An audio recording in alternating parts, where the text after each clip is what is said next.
जागरूकता भारत में सबसे पहले शुरुआत करेंगे यूक्रेन और रूस के युद्ध की खबर के साथ, जहां यूक्रेन पर ताबड़तोड़ हमले किए गए हैं और ये हमले रूस की तरफ से किए गए हैं। कुर्स्क बॉर्डर इलाके में हमले किए गए हैं। मल्टीपल रॉकेट लॉन्चर से निशाना बनाया गया है।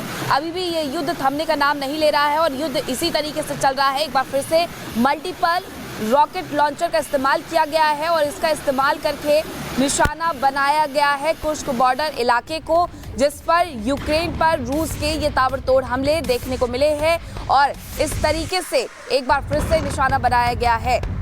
देखिए, कुछ दिन पहले ही जेलेंस्की की तरफ से ये कहा गया था कि अगर युद्ध रुक जाता है, यूक्रेन को नाटो में शामिल कर लिया जाता है तो वो इस्तीफा दे देंगे अपने पद से, लेकिन रूस अभी भी मानने के लिए तैयार नहीं है और रूस ताबड़तोड़ हमले कर रहा है। ये युद्ध इसी तरीके से चल रहा है।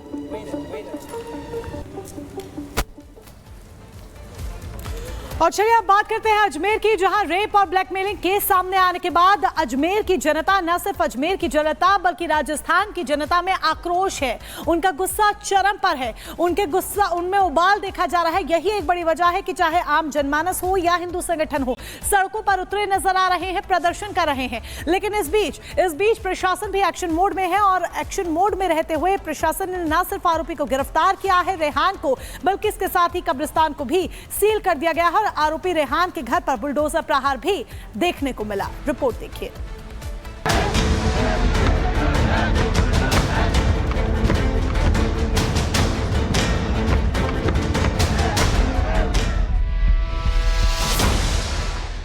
राजस्थान के विजयनगर का कब्रिस्तान सील कर दिया गया है। विजयनगर और भीलवाड़ा में जन आक्रोश रैली निकाली गई। इस रैली में हजारों लोग शामिल हुए और आरोपियों के खिलाफ सख्त कार्रवाई की मांग की। प्रदर्शन करने वालों की मांग है कि आरोपियों के खिलाफ बुलडोजर एक्शन लिया जाए। लोगों का ये कहना है कि आरोपियों को फांसी दो।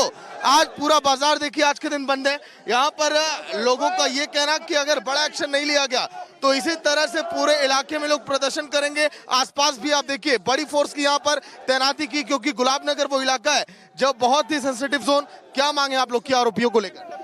आरोपियों के साथ कड़ी कार्रवाई होनी चाहिए।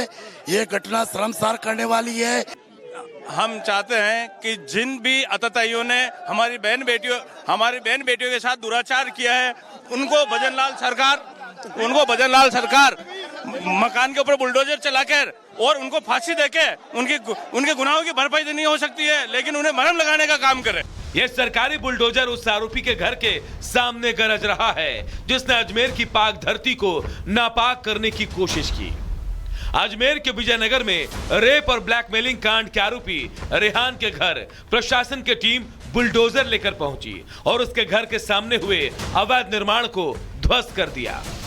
विजयनगर में जिस तरह से लव जिहाद का मामला सामने आया, उसमें कई आरोपियों की गिरफ्तारी हो चुकी है, लेकिन अब धीरे धीरे कहा जा रहा है कि बुलडोजर एक्शन की देखिए शुरुआत हो चुकी है।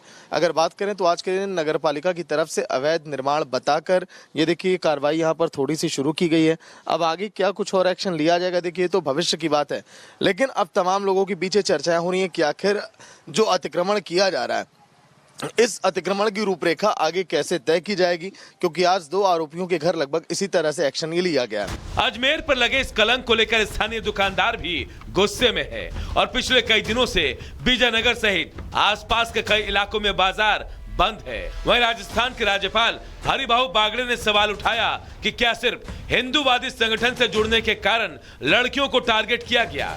क्या हिंदूवादी संगठन से जुड़ना गुनाह है? वो लड़कियां हिंदूवादी संगठन से जुड़ी थी करके उसको तुम टारगेट कर रहे हो। क्या गुनाह है, पाप है, क्या है? अभी नहीं चलेगा, अभी नहीं चलेगा। ये तो भारत भूमि है, ये नहीं चलेगा, ये ध्यान में रखो। इस मामले में पुलिस ने पॉक्सो समेत अन्य धाराओं के तहत मामला दर्ज कर छानबीन शुरू कर दी है। अब तक 8 आरोपियों को गिरफ्तार किया गया है, जबकि 3 नाबालिगों को हिरासत में लिया गया है। 23 फरवरी को पूर्व निर्दलीय पार्षद हकीम कुरैशी को भी गिरफ्तार किया गया। आरोपियों से पुलिस पूछताछ कर रही है। फिलहाल पुलिस मामले की जांच में जुटी है। आरोपियों और पीड़ित छात्राओं के मोबाइल का डाटा खंगाला जा रहा है। वहीं इस घटना को लेकर जैसे जैसे खुलासे हो रहे हैं वो हैरान करने वाले हैं। ये पूरी तरह साफ हो गया है कि इस साजिश के लिए फुल प्रूफ प्लानिंग की गई थी और ये पूरी तरह सोची समझी रणनीति का हिस्सा है। Bureau report, Republic Bharat. MP और बिहार के दौरे के बाद प्रधानमंत्री नरेंद्र मोदी असम पहुंच चुके हैं, जहां पर उनका शानदार स्वागत किया गया। एक भव्य रोड शो निकला, जिसके बाद सरू सजाए स्टेडियम प्रधानमंत्री नरेंद्र मोदी पहुंचे और 8000 कलाकारों ने शानदार रोशनी में झूमर का समा बांध दिया। प्रधानमंत्री नरेंद्र मोदी आज एडवांटेज असम 2.0 का उद्घाटन भी करने वाले हैं। आज का दिन असम में किस तरीके से खास रहेगा, इस रिपोर्ट में आपको दिखाएंगे।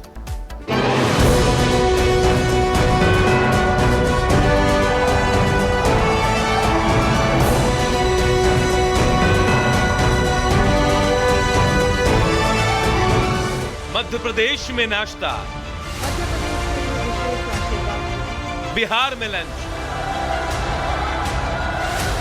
और असम में डिनर। जी हां, पीएम मोदी ने एक दिन में 3 राज्यों का दौरा कर देश को कई सौगातें दी, तो वहीं देश के विकास के लिए निवेश की संभावनाओं को भी गति देने की कोशिश की। मध्य प्रदेश और बिहार के बाद 2 दिन के दौरे पर जब पीएम असम पहुंचे तो रोड शो के जरिए लोगों का अभिवादन स्वीकार करते नजर आए। इस दौरान असम के सीएम हिमंता बिस्वा शर्मा भी उनके साथ थे। मोदी की एक झलक पाने के लिए लोग बेताब नजर आए। सड़क के दोनों तरफ लोग खचाखच भरे थे और मोदी मोदी के नारे लगा रहे थे।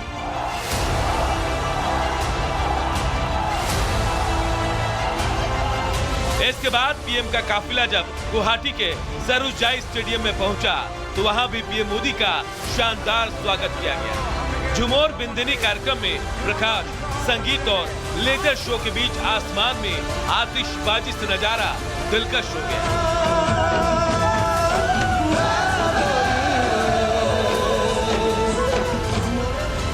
यहाँ पीएम मोदी के सामने 8000 कलाकारों ने शानदार झूमर डांस कर नया रिकॉर्ड बनाया, तो पीएम मोदी भी खुद को रोक नहीं पाए। वो भी इन कलाकारों के रंग में रंग गए और जमकर ढोल बजाए। चाय की खुशबू और चाय के रंग को एक चाय वाले से ज्यादा कौन जानेगा। यहाँ एक अद्भुत माहौल है, ऊर्जा से भरा हुआ माहौल है। उत्साह, उल्लास और उमंग से ये पूरा स्टेडियम गूंज रहा है। इतनी बड़ी संख्या में आप सभी कलाकार जब झूमर नृत्य करेंगे तो वो अपने आप में एक रिकॉर्ड बनाएगा।